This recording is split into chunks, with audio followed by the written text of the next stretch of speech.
အားလုံးပဲမင်္ဂလာပါရှင် teacher စင်ပေးကကြိုဆိုပါတယ်ရှင် teacher တို့ဒီနေ့ grade 5ကနေ grade 20အသုံးဝင်နေပေါ့နော် word found လေးကိုလေးတူတူလေ့လာကြည့်ရအောင်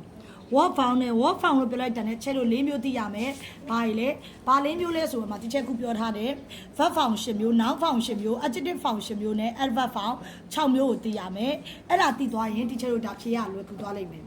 ဒီထဲမှာတော့ teacher က adjective နဲ့ noun found ပုံစံကိုအဓိကထားပြပြပေးမယ်နံပါတ်1 hot နေပြည်တော် is blank than ရန်ကုန်ပြီးနောက်မှာပါလိုက်လေ adjective လိုက်တယ်လို့ဒီထဲမှာ adjective found ထဲမှာပြောထားတယ်တန်းပါတော့ adjective to တန်းပါတော့ adjective to ဆိုတော့ hot h o t t e r hot တာပါ तू ကပြောချင်တာက तू က adjective to ဆိုရင် er ပေါင်းတယ်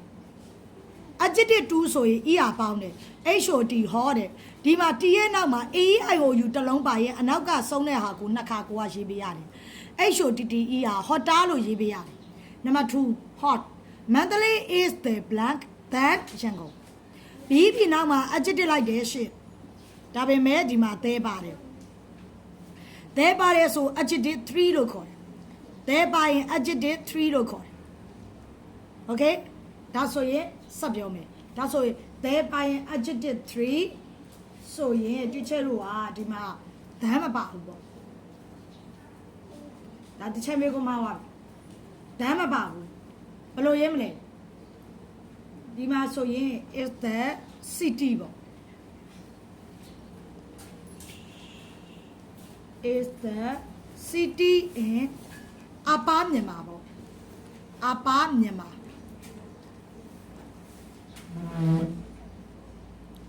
ဒါတစ်ချက်မေးခွန်းမှားသွားတာပေါ့ Mandalay is the blank city in အပါမြန်မာမန္တလေးကမြန်မာနိုင်ငံထပ်ပိုင်းမှာမန္တလေးမြို့ကမြန်မာနိုင်ငံထပ်ပိုင်းထဲမှာအပူဆုံးမြို့ပေါ့ပြောချင်တာပြီးနောက်မှာ adjective လိုက်တယ် adjective ပါတော့ဒါသဲပါတော့ adjective 3 adjective 3ဆိုပါပေါင်းပါလေ est ပေါင်းဒါဆို hot ဟောရဲ့ est ပေါင်း hot est hotel ဘာဖြစ်လို့ tt နှစ်ခါထပ်တာလဲဒီချက်ပြောပြသွားပြီဒီ t နောက်မှာ a e i o u တလားတစ်လုံးပါနေစပ်ပြောမယ် friend we usually play with blank ဒီမှာဒီချက်ပြောချင်တဲ့ဟာတစ်ခုရှိ with ဆိုရယ် quality ရှိရ with လာတယ်အဲ့ preposition လို့ခေါ်တယ် preposition we ဘက်နောက်မှာပါလိုက်လေ noun လိုက်တယ်ရှင့်အဲ့ pattern လေးတော့ကိုကသိရအောင်အဲ့ဒီ pattern ဒီချက်ရဲ့ဒီပေါ့နော်ဒီ noun form pattern မှာပါတယ် okay ကျွန်တော်တို့က play usually play ကစားတယ်တငယ်ချင်းနဲ့တငယ်ချင်းတစ်ယောက်နဲ့ကစားရလားအနည်းဆုံး2ယောက်နဲ့ကစားမှာပဲလေ friend f r i e n d s friends တငယ်ချင်းများနဲ့ကစားမှာပါဒီလောက်ဆိုတော့နားလည်မယ်လို့ထင်ပါတယ်အားလုံးကျေးဇူးအများကြီးတင်ပါတယ်